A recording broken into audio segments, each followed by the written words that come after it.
Okay, welcome back, everybody. Our topic on this webinar today is subdivision planning and zoning. So it's actually going to be kind of I guess, a co-hosted session between myself and, of course, John.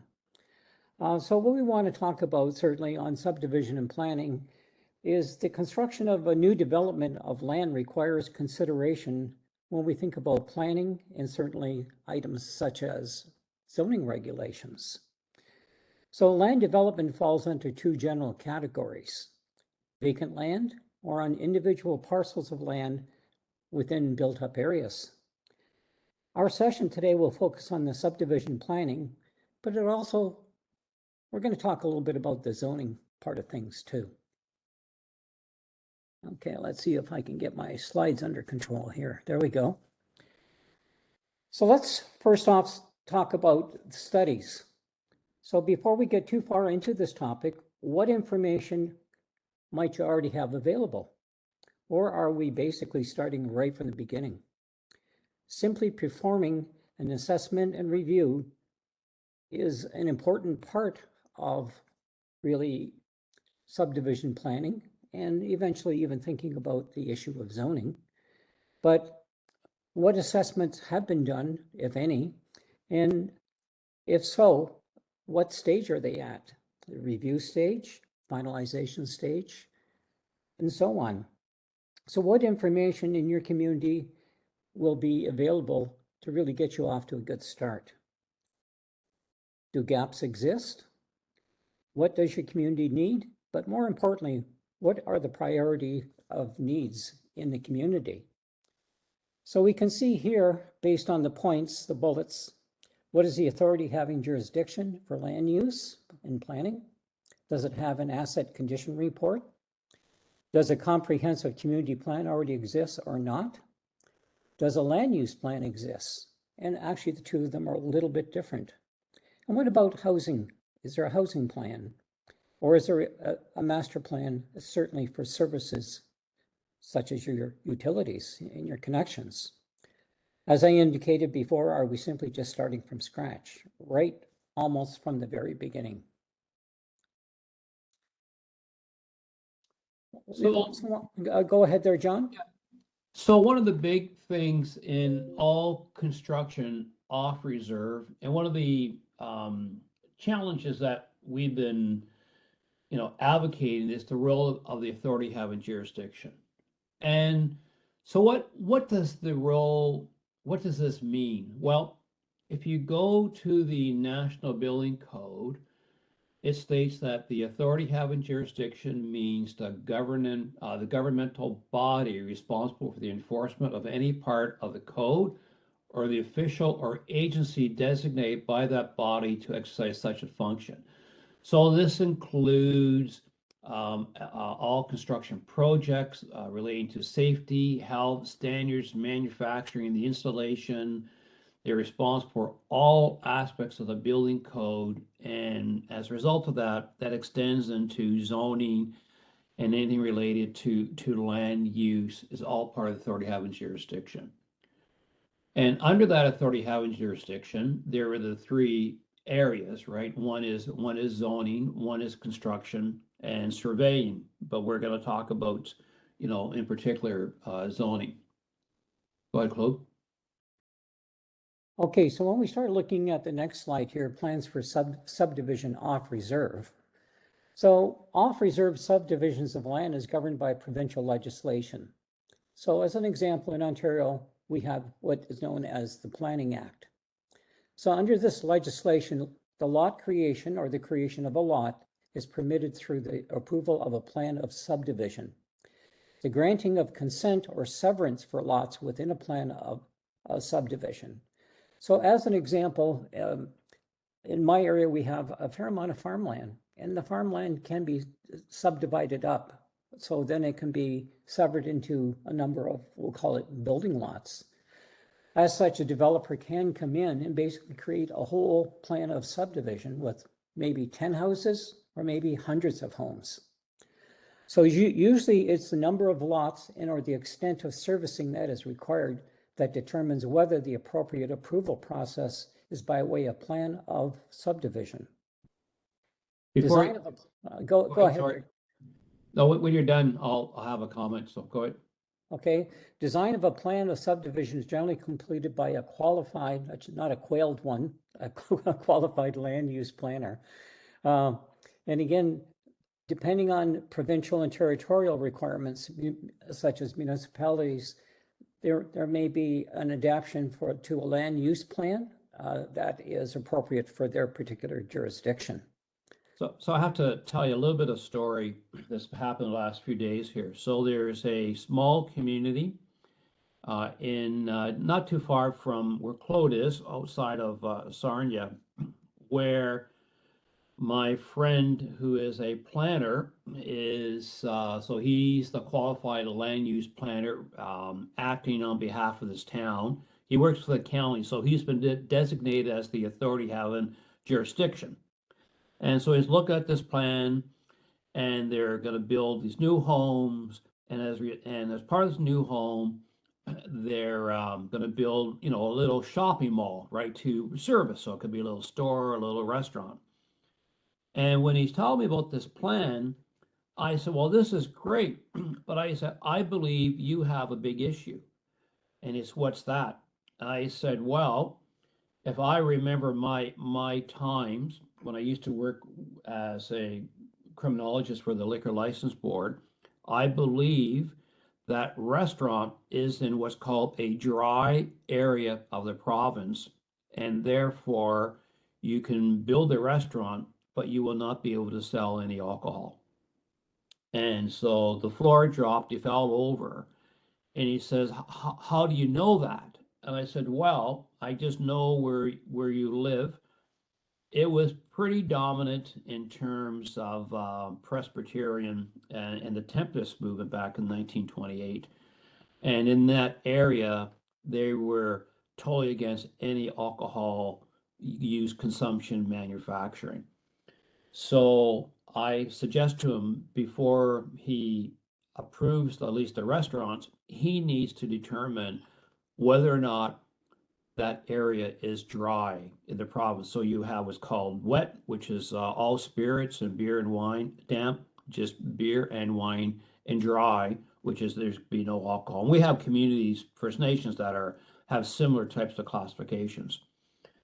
And so what he needs to do, he needs to historically go back to 1925 in their bylaws to find out, in fact, did it become wet or damp. So I thought I mentioned that as a catch, because he thought this was the cat's meow of a subdivision being built, until I mentioned about this wet dry area. So just a little bit of a anecdote to the building plans. Thanks, John. So let's talk next about development agreements. And again, in reference to off-reserve. Off-reserve, there's also different types of land development agreements, including front-end agreements under provincial legislation. Again, because I live in Ontario, and John, that's okay. You live in Ontario too, right? Yep. So in Ontario, it is the Development Charges Act. There are cost-sharing agreements and other types of development agreements that may be entered in between a landowner and a municipality, or between two or more landowners as part of the development proposal.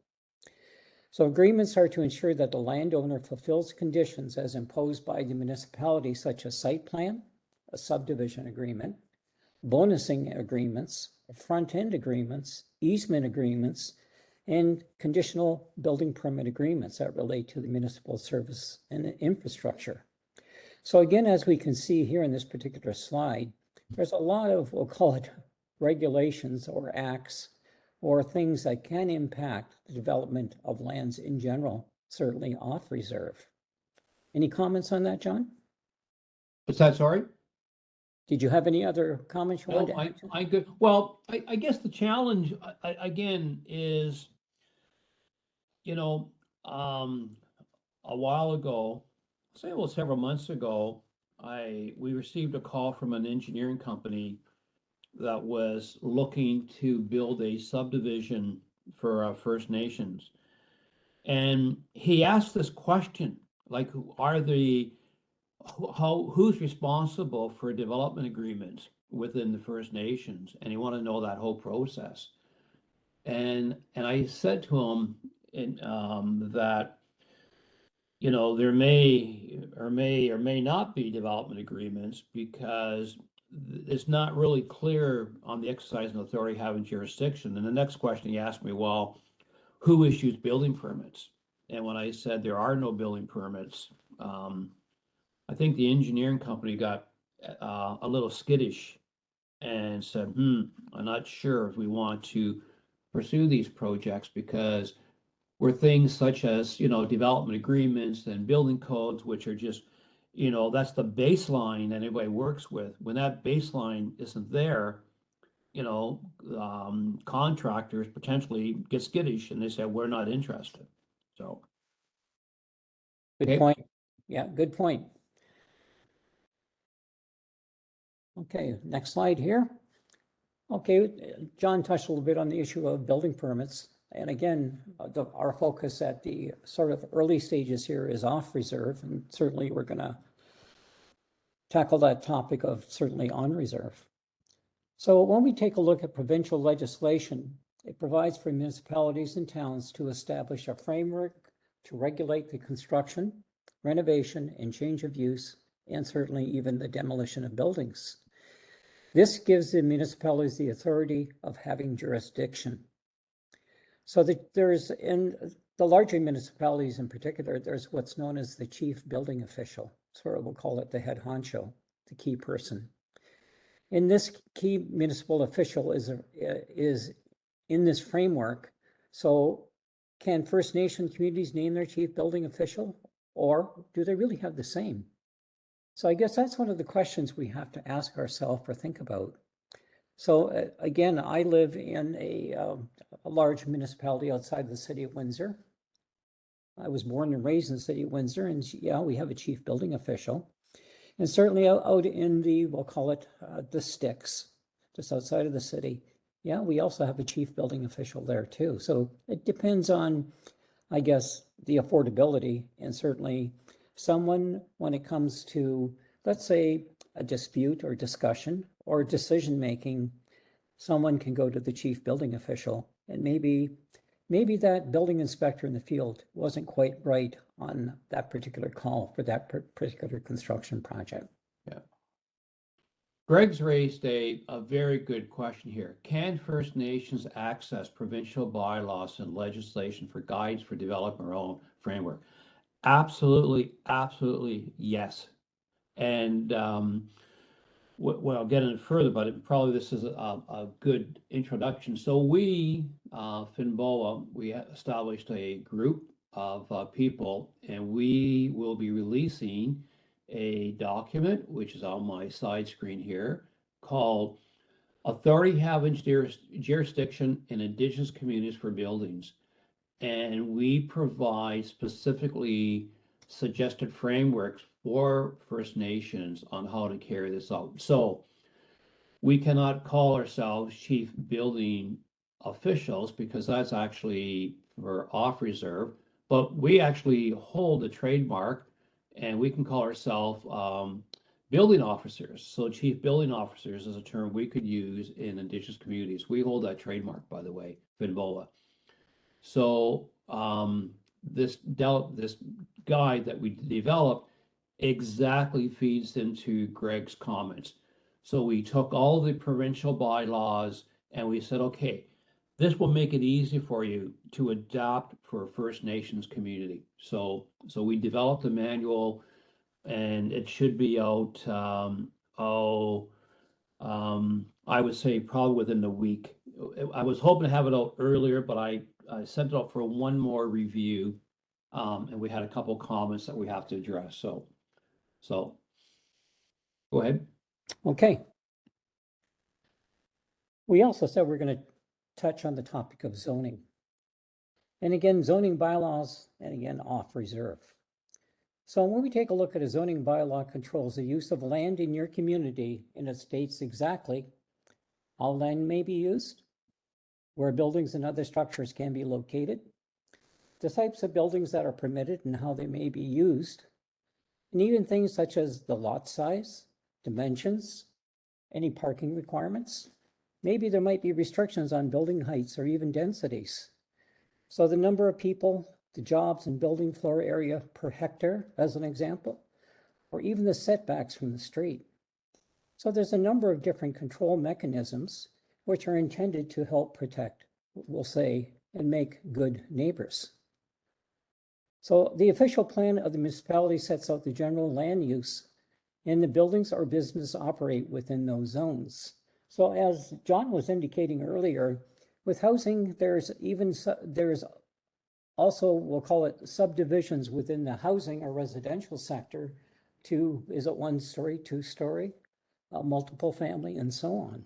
So again, zoning bylaws off reserve, certainly just about every municipality throughout, I would believe the majority of every province and most municipalities across the country have some form of zoning bylaws.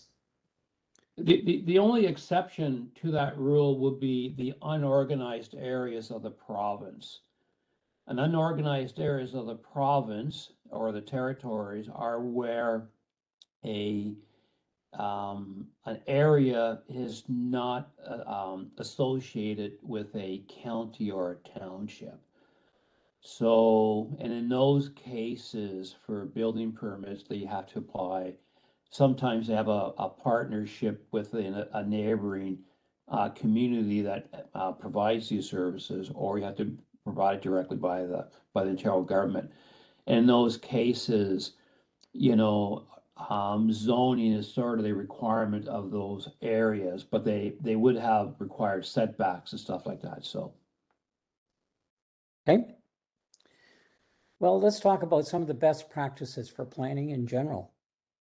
Whoops, how did that skip over? So if we take a look at, whoops, it's jumping around on me now. Okay, best practices for planning: build genuine relationships, establish and maintain.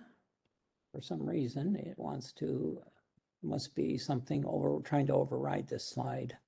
Establish and maintain regular meetings, involve and inform the community, establish guiding principles, establish a joint committee, celebrate success within the community, negotiate a fair process for delivery and payment. First Nation and local governments certainly have equal jurisdiction.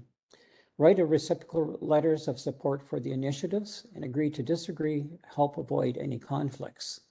So when we're talking about best practices for planning, it's really getting everybody involved in the planning process. Should something be built? Should it take place? So we really need to engage the people that are going to be impacted by this, we'll call it subdivision, or these changes, or these things that can happen under, let's say, even a subdivision. As one example, across the street from my house originally was a nice wooded bush.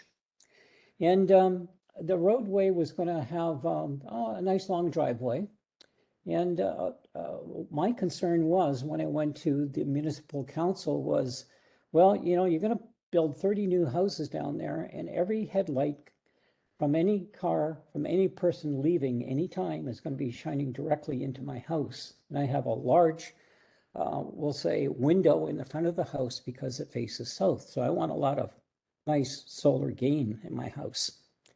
Long story short, yeah, even my neighbors kind of had a concern. So when we went to council, we basically, you know, had a discussion with council and with the developer to come to some form of agreement of supplying some type of buffers. So again, things such as that. How does planning in general impact others or impact you or your neighbors? So again, when we start thinking about it, a lot of it is just, let's talk about a lot of common sense. okay, good. Okay, zoning. Well, we kind of touched a little bit on zoning earlier, but zoning primarily regulates the uses allowed on a parcel of land depending on the zoning that's attached to that property. The area of land that may be covered by buildings, the bulk of the structure, distances the building must be set back from the property lines and limits. It could impact things such as parking, loading, green space requirements, regulations of signs, uses established for specific zoning districts. So why is zoning important? When we talk about zoning, it's really a planning tool. It provides regulation of land use. Good land use guidance is important. It can include preserving property values that might decline if someone pops an undesirable business. After all, do you want to build a nice big house and sort of have something not so nice next to you? It designates specific areas in the development criteria. Regulation of matters such as setbacks, meaning the number of feet from the street or adjoining property line, and the separation limits even between the properties. So again, land use can basically divide it into a number of basic categories. In this one that we're going to be taking a look at shortly, there's 8 basic categories. As you can see here listed: natural resources, agricultural, residential, commercial, industrial, governmental, institutional, open space for conservation. Are these the basic standard categories from? These are pretty much fairly standard. The most common ones that most we'll call zoning applications would use as far as the categories. Are they like subdivided? So for example, would you have like parkland and arenas or stuff like that? Or are they subcategories? So as an example, you mentioned parkland under open space conservation. Parks would be a subcategory within that. When we talk about number 3, residential, as I mentioned earlier, we can have, I believe in my particular zoning for my area, there's up to 10 different subdivisions, subcategories rather, for residential. And commercial also, you could have subcategories. Is it like a small mom and pop store, or is it Costco? You know, so again, depending on, is it a big store versus sort of the small little mom and pop store? So residential, the sub would be, you could have apartment buildings, duplexes, semi-detached brick rows, correct? Is that right? Or that's exactly right, John. So it'd be broken down into subcategories such as that.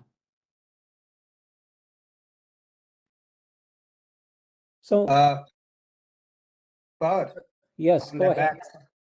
On the blocks on that slide before this one, Okay. there's nothing really I see for sports and recreation. Under that, it probably would fall under, I would say it would fall under the category of institutional. yeah, Okay, number 7. Yeah, so number 7. So, but you know, again, this is sort of, we'll call it the upper tier category of land use breakdown. And as we were sort of discussing, certainly within each of these categories, you can have subdivisions or sub stages to a particular category. And that's kind of what I was getting to, you know, so thank you for your question, because here is a land use map of my area. So over to the left-hand side, we can see there's sort of a land-based category.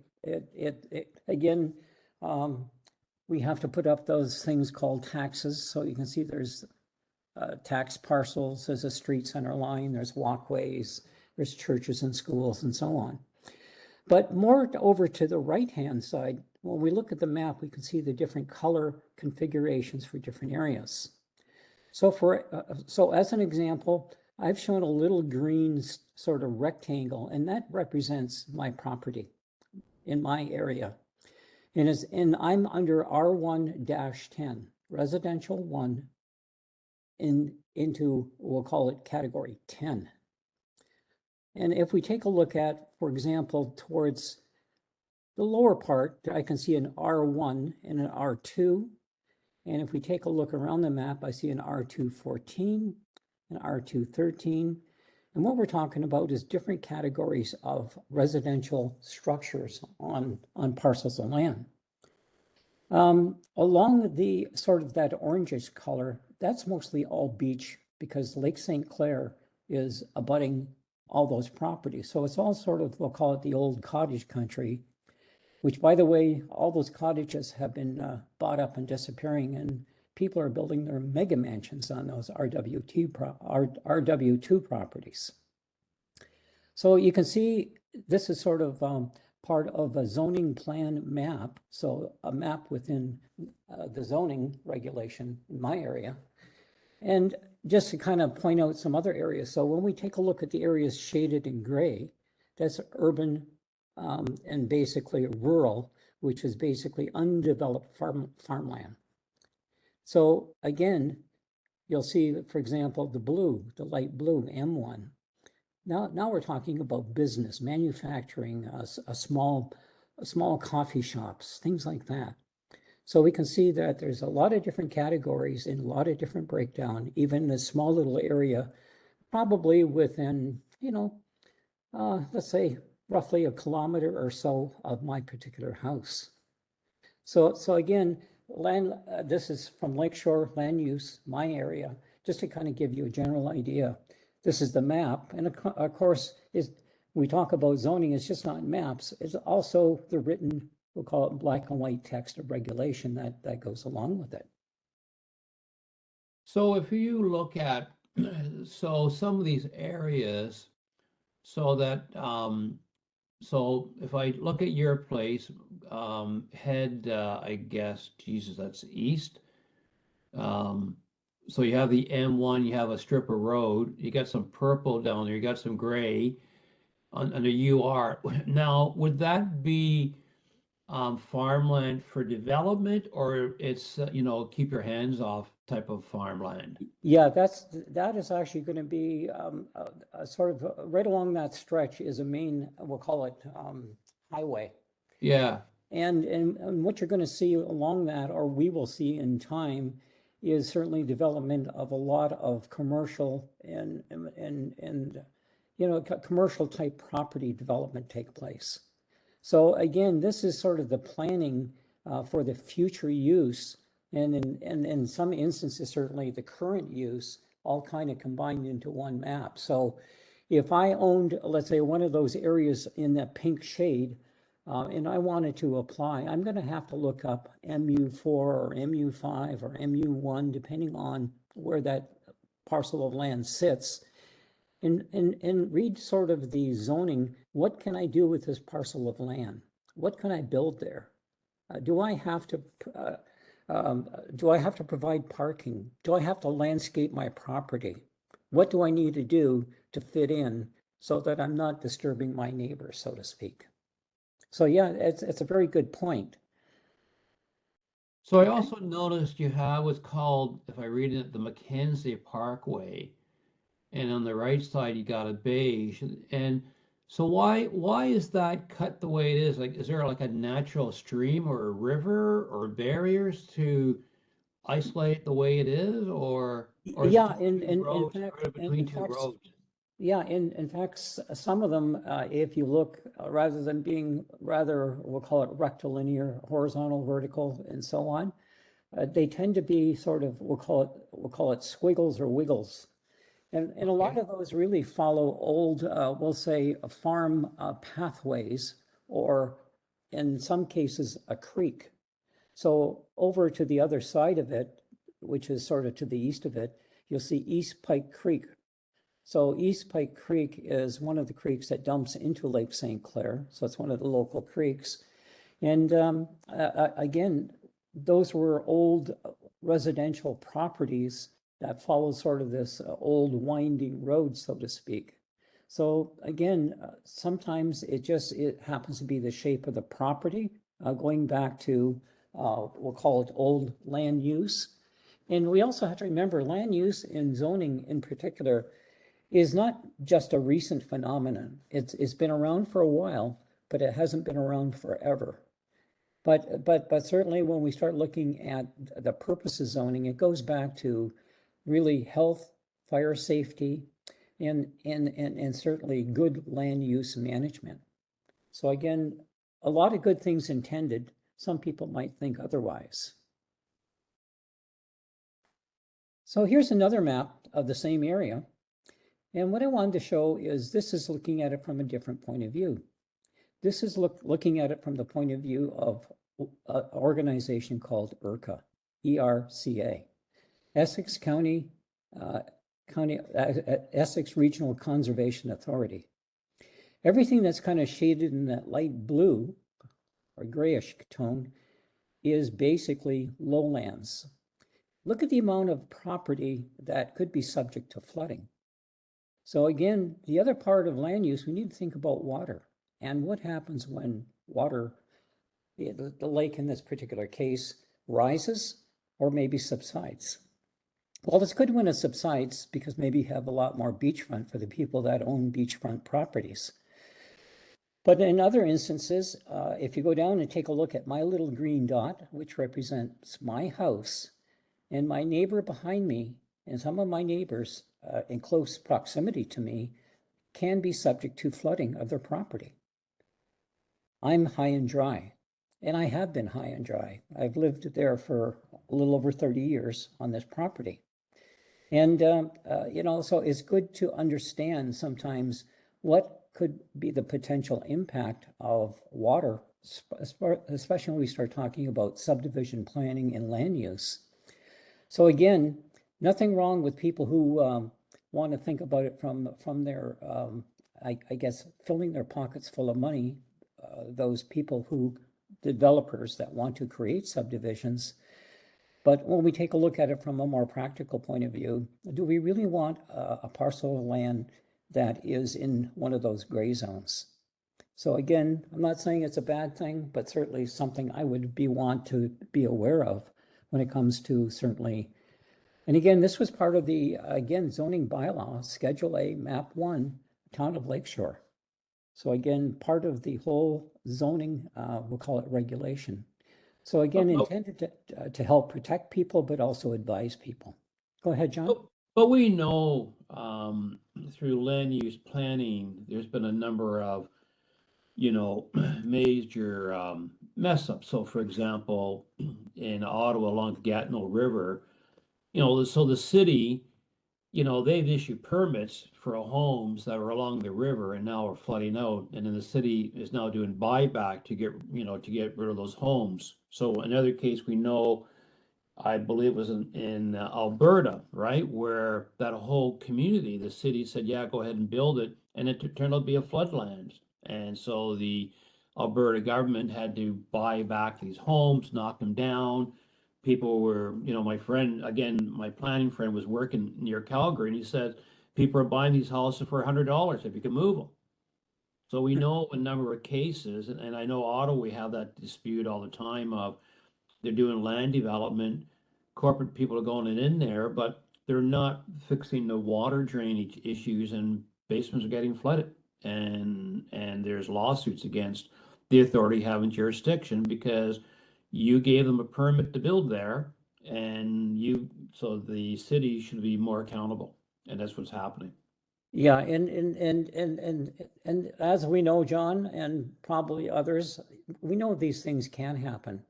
As an example, just to kind of give you a little bit of background, any of the properties that are in the upper portion, that RW2, as I mentioned earlier, are basically old cottage properties. I'd say the majority, about 95% of those cottages are now gone. Some have bought and combined lots and build what they call, I like to call them the mega mansions, those $1 million plus homes. And yeah, they've got some beautiful, beautiful views out of their back, looking in over the lake, which is really nice.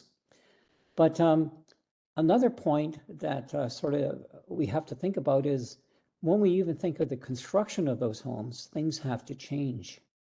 Because they're so close to the water, we have to even think about the type of footings and foundations that are required for those homes. So again, I know this has nothing or very little to do with subdivision planning and zoning, but certainly there's an offshoot consideration when we start thinking about, well, they require a more specific, it's called a raft slab foundation system. And basically all it is a great big thick concrete slab with a house sitting on top of it. My house, high and dry, I can just go with regular footings. Yes, I have a basement. Yes, part of the house has a crawl space. But again, that even tempers the type of construction that is going to be required for these certain types of lands. So again, things that we have to think about. Okay, I'll move on. Do you have a sub pump? I have a sump pump. My sump pump runs not as often as my neighbor behind me does. Oh, My neighbor behind me burns out a sump pump usually per year. wow. Mine, They can last about good 15 years. yeah, I was going to say my sump pump, knock on wood, has lasted probably, I've replaced it twice in 30 years. I'd say Yeah. the first one was about 15 years. The current one, I got the Canadian Tire top of the line deluxe model that's going to last me hopefully a lot longer than 15 years. And yes, it has been more than 15 years. Okay, next. We were talking earlier about some zoning designations. So again, this is all part and parcel, sort of copies of. So I just kind of copied and clipped into the presentation. We can see here some examples of some of these different zoning designations. We talked about the residential or the R zones, or as the name implies, residential. So R1 is low density, R2 is medium density, R3 is high density, RM, residential mobile home park. We have one not too far away from me, about 6-7 blocks away, the other side of the highway. And yeah, there's a mobile home park. So there anything in there is RM. RW1 and RW2, okay. RW1 is along a water course, or RW2 is along the waterfront known as the lake, or Lake St. Clair. So you can see they've broken up even the residential. In fact, it even goes much higher than that. It goes up to, I think, up to R14 in our particular zoning regulations. But I just wanted to kind of give you a general idea. I'll jump down to commercial. So commercial service, rural commercial employment, CN neighborhood commercial, CT recreational tourist commercial. So that recreational could include we'll call it the ice park that is part of a commercial zone. And then we have mixed use, employment zones, institutional zones. So major institutional could be schools, could be a church, and so on. Agricultural zones and environmental protection, so parks and open space zones, okay, and urban reserve zones. So again, urban reserve zones is basically farmland potential for it. They call it reserve because what would happen if somebody wanted to develop part of that property, then they would have to go to the local council and get approval. And to get approval, it's not just a yay or a nay. It means involvement of all the surrounding neighbors to get feedback. So just as part of an ongoing engagement process, engaging the people in that particular area. So they are advised of what's going to happen or what could happen. Go ahead, John. On the residential waterfront, the mobile home park, is that residence of 365 or is that seasonal? It's actually 365. Oh, interesting. Well, again, you got to remember, I live down in that, the pineapple zone. So it really does depend. In some cases, there may be people that do live there only on a seasonal basis, but for the most part, those mobile homes are pretty much 365s. Because I know there's a big deterrent not to use mobile homes, right, in a lot of the areas. Yeah. I think it's because it's been there for, I'm going to say at least, they were there before my wife and I built our new home, which was well over 30 years ago now. So Yeah, they've so it's a been around. grandfathering. So yes, I guess we could say they're probably grandfathered in, right? Right. Yeah, interesting. So here's a little piece or a little tidbit out of the zoning regulation for, let's say, an R1 property. So again, it has what we can call a spec or some issues. I won't even say issues, some considerations. We can see there's a minimum lot area, a minimum lot frontage, a maximum lot coverage, minimum landscape and open space, a front yard setback, a rear yard setback, an interior side yard setbacks, and maximum height. So really, when we talk about lot area, again, we can see in meter square or square meters, and lot frontage, 15 meters. So that'd be what, roughly about 45, getting in the range of 50 feet. So from the street, lot frontage to the front of the house. Maximum lot coverage, 35%. So only the footprint of the house can only cover 35% of the lot area. And the minimum landscaping for an open space is 30%. So I'm going to have to put in some grass and some gardens and some things to keep within the zoning regulation. And so on and so on and so on. And again, these little diagrams off to the side, we can see there's a roadway and a right-of-way, sidewalk, a building, the front of the property, the front building line. And again, sort of a plan view of it versus the section view. So these are kind of what they would call typical development standards. And again, within zoning regulations, they typically would describe and lay out all this information depending on the designation that's attached to the property that's, I guess, in question. So Claude, Greg's raised another very good question. If we don't have communal sewage collection in place, what's the minimum parcel acreage for septic disposal? Actually, prior to building my house or our house, my wife and I own some property in a different part of the county, again, close to Windsor, just outside of Windsor. And their regulations were certainly different than the regulations from the area that I live in. Their regulations at the time, I had a parcel of land that was 3/4 of an acre. I needed to have 1 acre of property in which to put a septic system. Otherwise, I could not build. I could maybe put a shut up or a shack or maybe something temporary, but not anything permanent.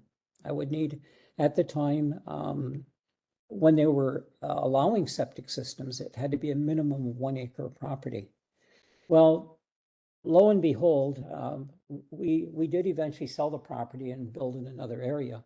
But nowadays, that same property has been subdivided into that 1 acre property that we used to own into, I think it's into 5 or 6 building lots now, which is obviously smaller in size. And certainly they're now on a sewer system. So they've gotten away from the requirements of septic. So again, septics are acceptable in some areas and may not be acceptable in other areas. So again, that raises a really good question of it might even be less in some other areas. Yeah, and I'd be interested, with chat with some of the participants, what is it in your in your communities? Because obviously, I would think Health Canada would determine the size lot required for septic, or even the communities may have some standards. So I'd be interested to see on chat in your communities, what's the septic requirements? Yeah, maybe another side tidbit about my conversation about our initial purchase of a building lot and the septic system. We had to apply to what is called the Board of Health. So I could apply to the Board of Health with a drawing and an idea, sort of an outline of where I was going to build the house and where I would put this septic tank and have I met all the requirements. And I did get approval from the Board of Health to actually put it in. But lo and behold, I learned out the hard way when I went to council to try and get approval to get a building permit. They said, no, Claude, you can't build on that land. We don't care. We don't care if you got the approval from the Board of Health. We will tell you whether you can build there or not. So you might say the final authority having jurisdiction was the local building department that said, no, you can't do it. Plain and simple. So I guess, again, they have to just follow the rules that they're using as their guidelines or their regulations for their particular area. Certainly, as I indicated earlier, different types of towns or cities or communities may have certainly different regulations and rules. Just while we're on that, Priscilla raised another question. The minimum lot area example R1 is for non-rural with water and sewer connections. What about for rural areas? That's a good. Offhand, I don't have the regulation, the zoning regulation in front of me, but certainly I could answer that question. If someone wants to email me, I certainly can give them the answer to it. The zoning regulations, one of the good things nowadays is a lot of the municipalities, at least in Ontario, again, where I live, I can pretty much go on and call up, the Lakeshore, for example. I live in the county, the designated area municipality called Lakeshore. And I can go online and find out about building permits, about zoning regulations. I can download the zoning regulation. In fact, I have a electronic copy of it, and it's probably well over 100 pages of information. So certainly that question could be answered, but I'm not really up to, we'll call it snuff, or up to, the knowledge base of exactly what that would be. I would expect in an urban setting on, let's say, a more agricultural property, most of those agricultural lands are basically either current farmlands or old farmlands, and usually large properties. So certainly there would be requirements, certainly for septics and so on. Water wells, so how do they get their water and so on. Okay, zoning and operation. So when we think about zoning, it regulates the use and intensity of a particular parcel of land. Again, it's to protect against conflicting nuisances. It protects against undesirable businesses, protects against danger, for example, hazardous industries, toxic substances, explosives, protection of light, air, in the open space. So when we think about it, it obviously is protection of the property, and also what can I legally build on the property. But again, not too far away from me, probably within about a kilometer, there is a ton of, we'll call it manufacturing businesses. One of them makes seats for a lot of the automotive companies. There's a lot of different we'll call it tool and die shops and things like that, not too far away. So a high employment area, but also within we'll call it their own little sort of niche or zone that they've fit into that was part of that zoning regulation. So again, away from the residential property. So we don't have the noise, we don't have undesirable businesses and so on, or toxic chemicals spewing out of some of these plants. So again, we have to think about it. An operation is to protect people, also protect your property, but people certainly first. Land and subdivision. So large tracts of land can be subdivided into smaller parcels, lots, by splitting up the land, in essence creating a subdivision. Typically, the process is formal to register and certify the ownership of the parcel in the actual individual lots. The control of subdivision consists primarily of the authority of the community to approve the plans. So again, our local authority of jurisdiction are elected council members, and you bring your, we'll say your case before them, or your situation before them, trying to seek approval from them. And they're pretty well up to date, and they have people obviously working in their municipal office, such as building inspectors and people that know, engineers and so on, that are part of their employed staff that obviously kind of look at things and tell them, this is what you can do, you can't do, and here's why. Consideration of meeting local standards such as health, safety, and reasonable convenience. Okay, typically off reserve tied to provincial territorial land registry and planning. So again, when I buy a parcel of property, I have to have it go through the land registry. So it's a registered parcel of land in my name or my name and my wife's name or whoever the property owner is. And of course, the registry it can change over time if you sell the property and someone else becomes the new, we'll call it landowner. When we look at subdivision control, a registered plan of subdivision is a legal document that shows the exact surveyed boundaries and dimensions of lots on which the house or building are to be built. So again, when we think about it, this is where we now have to get the property surveyed. You know, how much property do I own?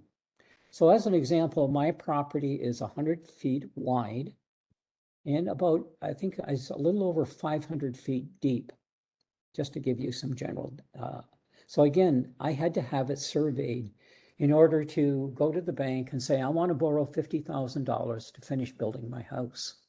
So again, there's that whole process involved that the land had to be surveyed, and certainly the bank wanted to know because, hey, they're looking at me as, hey, I'm investing in Claude's property, I'm going to give you money, and I need to know some details here. How much property do you actually own?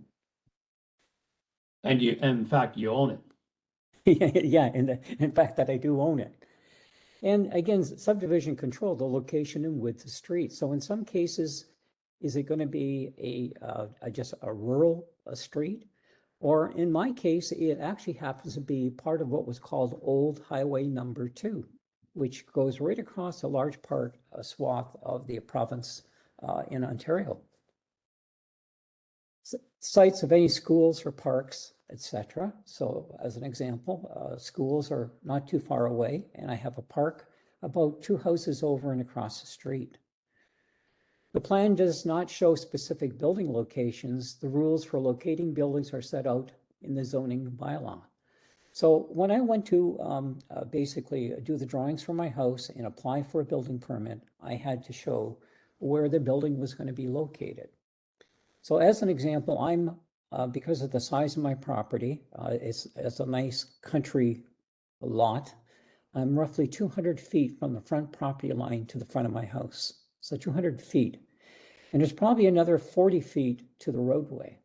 So I've got a lot of snow to shovel on my driveway in the winter. So when you think about it, again, they want specific indications. I had to be at least 5 feet on the garage side away from my neighbor's property and 10 feet on the non-garage side. In the backyard, well, the backyard, all I had to do is have roughly about 30 feet of backyard. Well, I have about 150 feet of backyard. So I'm well within we'll call it the regulations. But the other thing that they also want to be concerned about is certainly some of those other rules that we kind of talked about. The other thing that, as an example, if I was not approved, or if it's something that, for example, is an agricultural property that I want to develop, they can put what's called a holding designation on the property. In other words, it's on hold, and it has to go through a review process to be approved to go ahead to actually do anything other than change the use of the property. So yeah, you can make exceptions under zoning bylaws, okay? But typically, if it's something that's not within the bylaw covered, they're going to put a hold on it, and it has to be reviewed and approved. The Ontario government is recently making major changes to how municipalities control their authority having jurisdiction on zoning. And where so for example, where I live, they're changing from the R1 from just a single detached homes to now my property. Somebody could knock down my house and put a 3-story condominium on it now. And so they're changing all these rules, which municipalities really don't have any say anymore. So there's a bit of a big debate in Ontario these days. So Claude, I think this might be a good time to stop. We're into the 2 hours. Yep. If there isn't any questions, I can work with Claude to answer the one question for next week from Priscilla on the size, or from Greg. Oh, lot size. Oh, here you go. Greg actually responded to the earlier question from, I think it was Priscilla, on size. So Priscilla, what's the minimum lot size about rural areas? Greg said here, lot size should be no more than 0.75 of an acre at minimum for on-site septic tank. So thanks for that, Greg. That was good. Mm-hmm.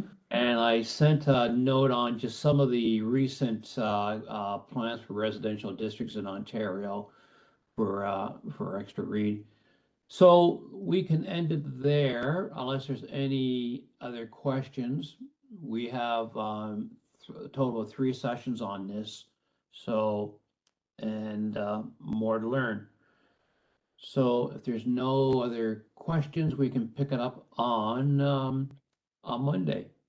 I have a question. I don't know if I guess you talked about Sony a lot, and I think the several years there a lot of focus in healthy built environment, but it's how everything kind of affects the health, right? And I feel like definitely there's a lack of that on reserve because that just with the lack of all the bylaws and everything, right? So a lot of things are com- you know, in that planning stage where you're saying the zoning and all that is that healthy component which affect everybody, like how to access transportation, how to access like travel to work, like travel to parks and school and stuff. I often feel like that is always a lack in communities, in many communities that I visit. So